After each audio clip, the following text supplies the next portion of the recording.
రోహిణి వంజారి సాహితీ జగత్తు యూట్యూబ్ ఛానల్కి స్వాగతం.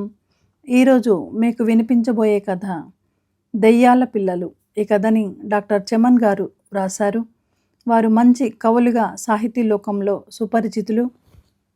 వీరు కవులే కాదు, మంచి కథకులు అని కూడా ఇటీవల విడుదల చేసిన వారి తొలి కథల సంపుటి కుమ్మరి కుంటోని కథలు ద్వారా నిరూపించుకున్నారు. వారు పుట్టి పెరిగిన ఊరు తెలంగాణ ప్రాంతంలోని చిన్న గ్రామం కుమ్మరికుంట. తన బాల్యం, చదువులు, ఊర్లోని మనుషులతో సంబంధాలు, తను ఎదుర్కొన్న కష్టాలు, అక్కడి వాతావరణం, పొలాల గట్ల వెంట మనల్ని తిప్పుతూ అక్కడి పరిస్థితులు అన్నీ వీరి కథల్లో వస్తువులుగా చేసి అద్భుతమైన బాల్యపు అనుభూతులను నెమరు వేసుకునే కథలు ఈ నోస్టాలజీ కథలు. దెయ్యాల పిల్లలు కథ ఈ సంపుటిలోనిదే. కథా శీర్షిక దెయ్యాల పిల్లలు. రచన డాక్టర్ చెమన్. వినిపిస్తున్నది రోహిణి వంజారి.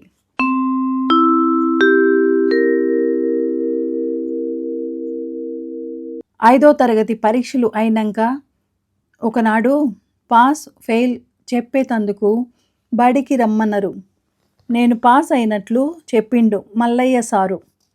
మొత్తం 3 సార్లు ఉన్న మా బడికి మల్లయ్య సారు హెడ్ మాస్టర్, ఇంకా కొండయ్య సారు, వెంకటరెడ్డి సారు ఉన్నారు. పాస్ అయిన వాళ్ళంతా మళ్ళీ బడి మొదలుగానే వచ్చి సర్టిఫికేట్ తీసుకుని పోండ్రి, దాంతోని మీరు పెద్ద బడిలో చేరుడ్రి అంటే 6వ తరగతిలో. 6వ తరగతికి పోతాండంటే మీరు పెద్దవాళ్ళు అయినట్లు లెక్క. పెద్ద బళ్ళ చేరినాక మంచిగా చదువుకోండ్రి. మీకు తెలుసు కదా, మనకు పక్క ఊర్లో పెద్ద బడి ఉంది. ఒకటేమో జూలపల్లిలా, ఇంకొకటేమో వడకాపురంలా. 2 ఊళ్ళల్లో చేరుండ్రి. ఏదైనా 6 కిలోమీటర్లు ఉంటుంది. పొద్దుగాలని లేచి ఇంత తిని టిఫిన్ డబ్బాలా ఇంత అన్నం పెట్టుకుని పోండ్రి అన్నాడు మల్లయ్య సారు. వానలు పడ్డాక బళ్ళు మొదలవుతాయి కదా, అప్పుడు మీకు ఇష్టం ఉన్న బడిలో పోయి ఈ సర్టిఫికేటు చూపించుండ్రి. మిమ్మల్ని 6వ తరగతిలా చేర్చుకుంటారు. మీ ఇంట్లో మీ అమ్మనో నాయననో కూడా అడిగి వాళ్ళు ఎక్కడ చేరమంటే అక్కడ చేరుండ్రి. ఈ ఎండాకాలం ఇళ్లలోనే ఉండుండ్రి. బాయిల పొంటి ఈతలు కొట్టేందుకు పోవుడు, చేన్ల పొంటి గుట్టల పొంటి తిరగకుండ్రి అన్నాడు మల్లయ్య సారు. అందరూ తలలు పిండ్రు. కానీ ప్రతి ఏడు మల్లయ్య సారు చెప్పుడు అందరూ సిర్రగోనె ఆడుడు, బాయిలల్లా ఈత కొట్టుడు, గుట్టల పొంటే కొలువల వెంట తిరుగుడు జరిగేదే. పాస్ అయినమన్న ఖుషి అందరికీ ఉన్నది కానీ బడి ఇడిసిపెట్టుడు యాదికచ్చి అందరికీ బాధ అనిపించింది. ఇక నుంచి ఈ బడికి వచ్చుడు ఉండదు. అందరం కొంత బాధపడుకుంటానే ఎవరింటికి వాళ్ళు పోయినాం. ఎండలు ముదిరినాయి. పొద్దుగాల వడ్డోళ్ళ యాప చెట్టు కిందనో, మా చింత చెట్టు కిందనో, కొండవత్తిల నోళ్ళ సంధిలోనో గోళీలు ఆడుడు, ఇంత తిని ఈత నేర్చుకునేందుకు పోవుడు. ఊరవతల గుడి వెనక దిక్కు రాళ్ళు నొయ్యి, మాల్ నొయ్యి అని 2 బాయిలు ఉంటాయి. పగటి ఆళ్లకు పోరగాండ్లం అందరము ఈ బాయిల కాన్నే జమ అయ్యి ఈత నేర్చుకునుడు మొదలుపెట్టినాం. మాకంటే పెద్దోళ్ళు ఈత నేర్చినోళ్ళు ఈత కొట్టుకుంటా బాయిల రౌండ్లు వేస్తాండ్రు. మేము ఒడ్డును పట్టుకొని కాళ్ళు దిబ్బడ దబ్బడ నీళ్ళ మీద కొడుతున్నాం.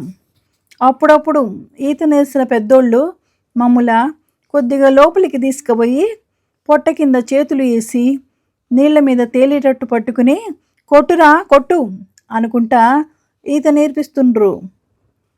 కాళ్ళు ఒకదాని వెనక ఒకటి ఆడియాలే. 2 చేతులతోని నీళ్లను ఛాతీ కిందికి తోడుకోవాలి అని చెప్పుకుంటా మాకు ఈత ఎట్లా నేర్వాలో చెబుతున్నారు. మేం తప్ప ఈత కొడతా అంటే పొట్ట కింద చెయ్యి మెల్లగా వదులు చేస్తారు. మేము నీళ్ళకు మునిగిపోతా అంటే మళ్ళా మెల్లగా పైకి ఎత్తురు. ఒక్కొక్కసారి బుడుంగున నీళ్ళకి మునిగిపోతాం. ముక్కులకు గొంతులకు నీళ్లు పోయి మస్తు భయమేస్తుంది. ఏం కాదు కొట్టు, నేను లేనా, భయమెందుకురా నీ పిరికిని అని కోపడతారు.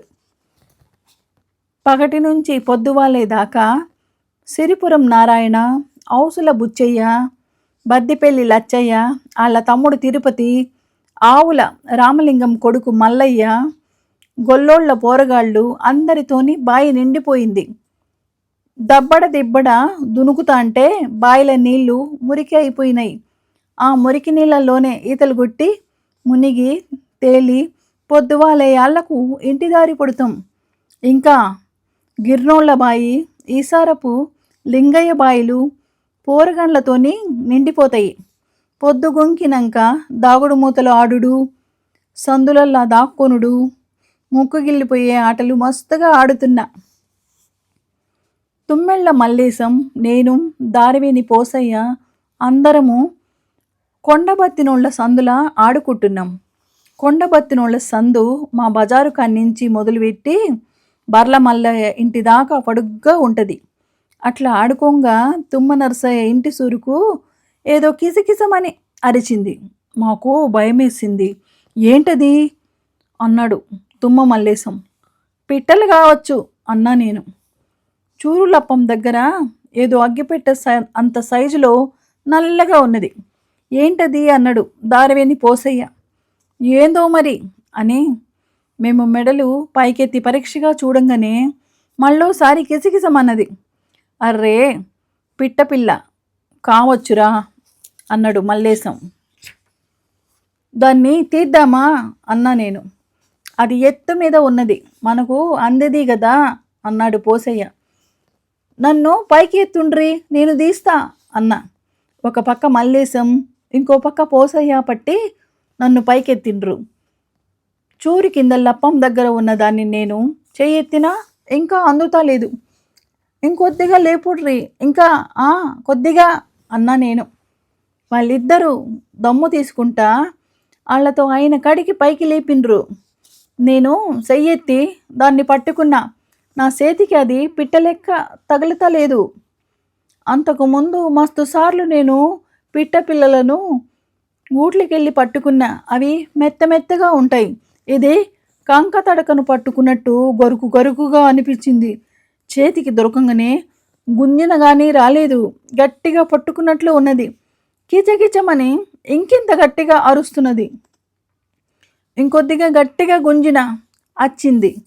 దించుండ్రి దించుండ్రి అన్న. వాళ్ళు దించిండ్రు. అది నా చేతులకెళ్ళి చెలిపించుకొని కింద పడింది.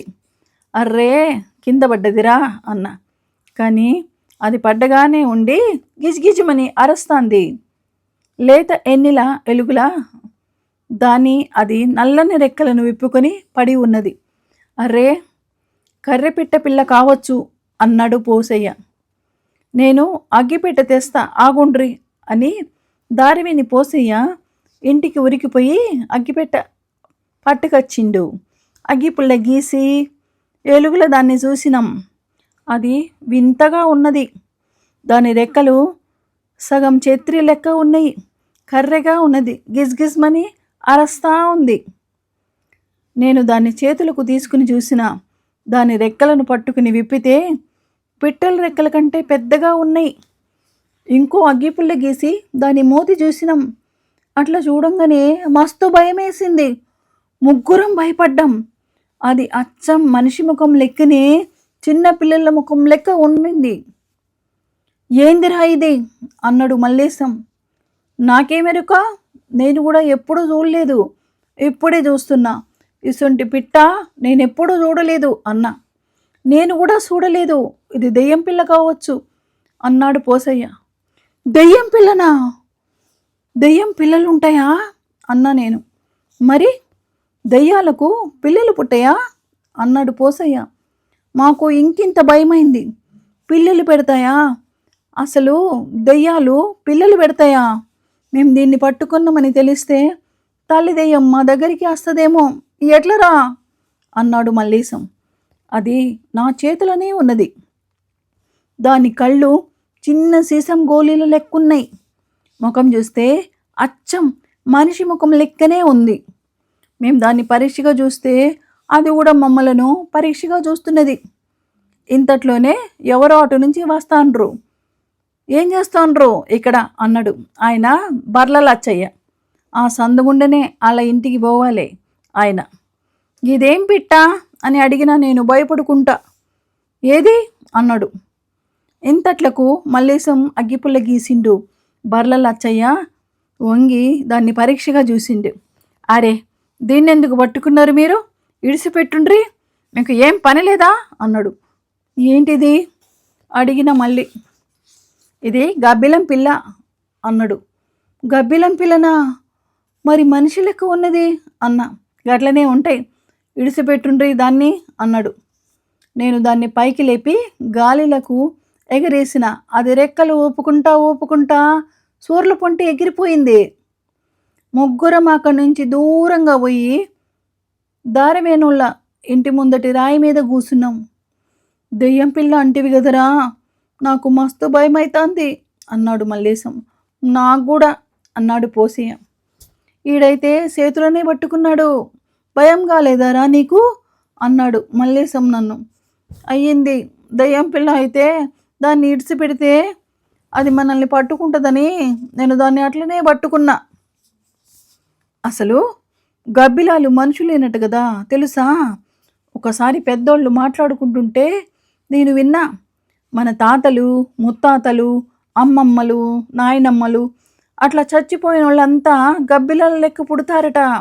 అందుకనే అది అచ్చం మనిషి లెక్కనే ఉన్నది అన్నా నేను. కావచ్చురా, అందుకే అది సేమ్ టు సేమ్ మనిషి లెక్కనే ఉన్నది అన్నాడు మల్లేశం. ఇంటికాడి నుంచి మా అమ్మ గట్టిగా పిలిచేసరికి ముగ్గురం లేచి ఎటోళ్ళం అటు పోయినాం.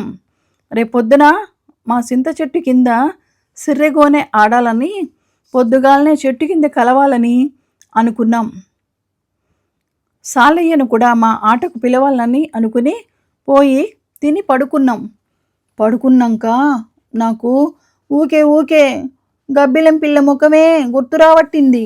అది 2 సీసం గోళీలంత కళ్ళతోని మనిషి పిల్ల లెక్కనే ఉన్నది. గిజ్గిజ్మన్నప్పుడు చిన్నగా నోరు తెరిసింది. చిన్న ఆయిందపు గింజంత ఉంది దాని నోరు. ఇంటికి వచ్చినాక బావి దగ్గర చేతులు గడుక్కున్నా కానీ అది ఇంకా నా చేతిలో గరుకుగా తగులుతున్నట్లే ఉన్నది. నిజంగానే చచ్చిపోయిన వాళ్ళంతా గబ్బిలాలు అవుతారేమో. ఆ గబ్బిలం పిల్ల మా చచ్చిపోయిన తాత గిట్ల కాదు కదా ఏమో. రేపు పొద్దుగాల ఒకసారి తుమ్మ నరసయ్య తాత ఇంటి చూరుకు చూడాలే, ఇంకా గబ్బిలాలు ఉంటాయేమో. ఈసారి పగటిపూట ఒక గబ్బిలం పిల్లను దొరకబెట్టి చూడాల. పగటిపూట అయితే మంచిగా కనిపిస్తుంది. గబ్బిలం ఆలోచనలతోని నాకు నిద్రపట్టక నులక మంచంలా అటుపక్క నుంచి ఇటుపక్కకు, ఇటుపక్క నుంచి అటుపక్కకు కదులుతూనే ఉన్నా. ఏయ్, చక్కగా పడుకోరాదురా, ఊకే దుడ్డి మిసిలినట్లు మెసులుతున్నావు అన్నాడు మా శంకరం మామ. దెబ్బకు కదలకుండా ముఖం మీదికి చెద్దరు కప్పుకొని చప్పుడు చేయకుండా పడుకున్నా. ధన్యవాదాలు.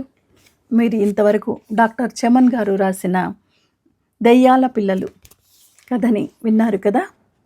ఈ కథ పైన మీ అమూల్యమైన అభిప్రాయాలను కామెంట్ బాక్స్లో తెలియజేయండి. మరిన్ని మంచి కథలు, కవితల కోసం రోహిణి బంజారీ యూట్యూబ్ ఛానల్ని తప్పకుండా సబ్స్క్రైబ్ చేసుకోండి. మీ రోహిణి బంజారీ.